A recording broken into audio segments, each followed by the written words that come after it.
Bismillahirrahmanirrahim. Assalamualaikum warahmatullahi wabarakatuh. Baik, perkenalkan saya Rizka Nadia Utami dari kelas Pendidikan Biologi 1. Di sini saya akan membuat video tentang morfologi dari akar monokotil, akar dikotil, dan bunga.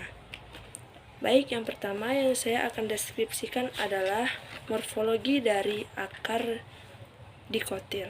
Jadi, di sini tanaman yang saya ambil adalah tanaman lamtoro atau petai Cina. Jadi, petai Cina ini adalah golongan dari tumbuhan yang dikotil. Jadi, memiliki sistem akar tunggang karena akar lembaga yang terus-menerus tumbuh dan bercabang. Lamtoro ini bermanfaat untuk mencegah erosi tanah dan mengendalikannya, serta meningkatkan kesuburan tanah. Perakaran dari lamtoro memiliki nodul-nodul akar, yaitu tempat mengikat nitrogen. Struktur dari akar ini sendiri yaitu terdiri dari 4 struktur. Yang pertama yaitu batang akar. Batang akar di sini bisa dilihat yaitu dari bagian sini. Lalu ada cabang akar. Cabang akar bisa dibilang di sini, atau mungkin kalau bisa dilihat dari akar yang dewasa itu cabangnya pasti akan terlihat dengan jelas. Lalu yang ketiga yaitu rambut akar. Rambut akar ini seperti cabang yang halus-halus. Dan yang terakhir adalah ujung akar, yang pastinya ujung akar ini berada di ujung sekali. Karena tumbuhan ini adalah tumbuhan dikotil yang pastinya dari batang saja dia sudah berkambium. Otomatis akarnya pun akan berkambium, akan tumbuh ke dalam, lebih dalam daripada akar serabut. Dan dia akan mengokohkan tanah. Itulah mengapa dia bisa mengendalikan erosi dari tanah itu sendiri. Dan tumbuhan ini juga bermanfaat untuk menjaga kesuburan dari tanah, karena akar tunggang ini akarnya bisa lebih kuat dan lebih bisa menyerap zat hara lebih banyak, jadi menambah kesuburan tanah dan juga menambah kehijauan dari hutan. Lalu untuk akar ini sendiri, dia ini mengapa tumbuhan ini bisa tumbuh bertahun-tahun bahkan sampai kayunya kuat dan besar, itu karena akarnya ini adalah akar tunggang. Jadi itulah beberapa manfaat dari akar tunggang, bisa menahan kekokohan dan kekuatan dari tumbuhan itu sendiri walaupun dia sudah hidup bertahun-tahun. Sekian penjelasan untuk akar dari tumbuhan lamtoro atau petai Cina, yaitu akar dikotil. Untuk penjelasan selanjutnya yaitu adalah dari akar monokotil. Jadi di sini saya mengambil tanaman dari lidah buaya atau aloe vera. Jadi ini adalah bentuk aslinya dari akar itu sendiri. Jadi akar lidah buaya ini adalah akar serabut karena dia termasuk golongan dari monokotil. Dia ini tumbuhnya tidak sama seperti akar dikotil, yaitu masuk ke dalam dan menahan. Tapi dia ini tumbuhnya itu hanya di permukaan tanah. Dan panjangnya itu berkisar dari 30 sampai 40 cm, dan yang paling panjang itu adalah berkisar 50 sampai 100 cm. Perakaran yang dangkal atau yang dangkal ini karena di permukaan tanah tadi, itu mengakibatkan tanaman lidah buaya gampang roboh. Struktur akar lidah buaya yaitu bisa akan saya jelaskan.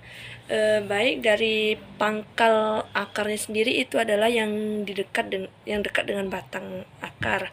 Lalu yang kedua ada cabang akar, yaitu bisa dilihat ini sangat jelas. Dan yang terakhir ada ujung akar. Ujung akar itu yang bagian ujung. Bismillahirrahmanirrahim. Baik, yang terakhir saya akan menjelaskan deskripsi dari bunga sepatu, kembang sepatu. Jadi kembang sepatu ini tunggal, berbentuk trompet, terletak di ketiak daun, dan kelopaknya berbentuk lonceng dan berbagi 5. Mahkotanya terdiri dari 15 sampai 20 daun.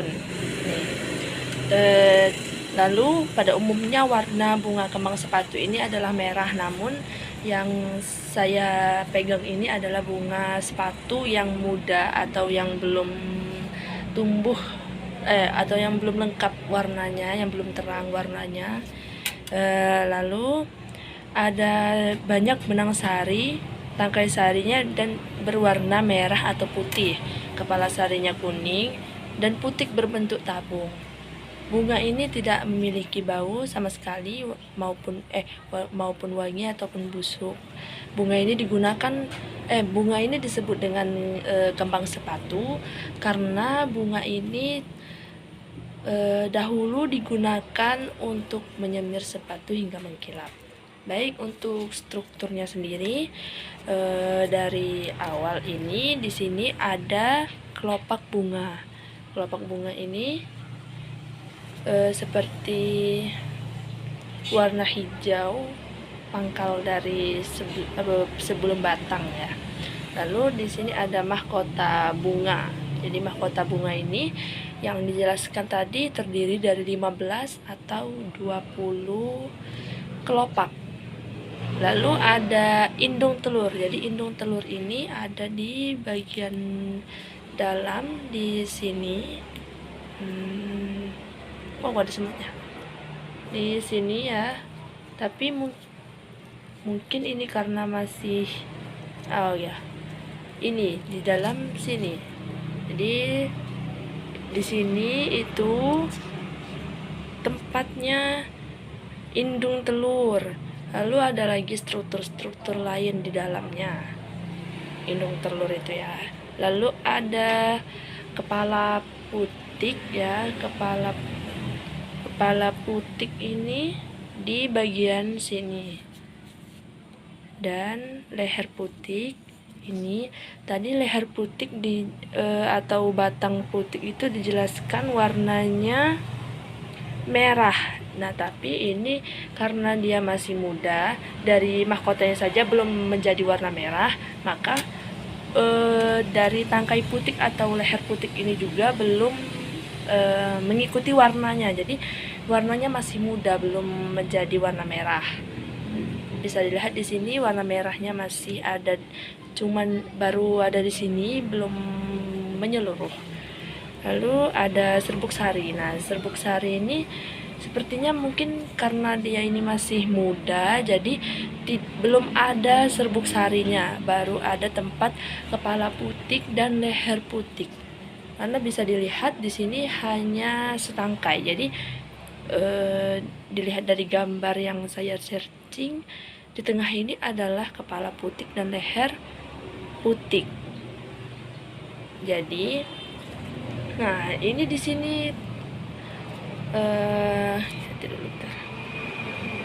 di sini ini adalah tangkai bunga, ini daunnya, dan ini batangnya.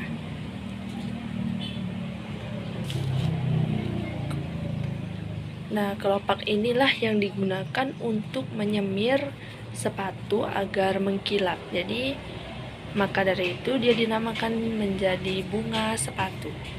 Baik, sekian penjelasan dari saya. 3 morfologi bagian dari tumbuhan. Yang pertama adalah morfologi akar dari akar petai Cina atau lamtoro. Yang kedua tadi adalah akar dari lidah buaya, aloe vera, dan yang terakhir ini adalah morfologi dari bunga sepatu atau kembang sepatu. Baik, sekian penjelasan dari saya. Wassalamualaikum warahmatullahi wabarakatuh.